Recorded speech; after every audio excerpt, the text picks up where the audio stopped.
Here's a 1-minute summary of the key points you'll learn in this course. A spinal cord injury can affect many body systems like digestion, skin, and bones. Eating the right foods every day and in the proper amounts will help you get the essential nutrients your body needs to work at its best and stay healthy over time. A healthy diet can give you the energy you need to remain active throughout the day. It's also important to help prevent many of the secondary health conditions people with spinal cord injuries face, such as urinary tract infections, pressure sores, and constipation.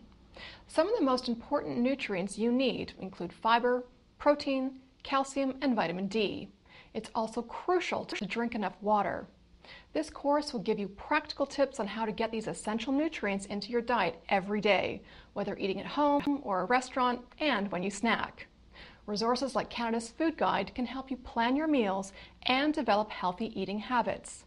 And you'll be inspired as you watch Chef Pascal cook nutritious dishes designed to benefit your health.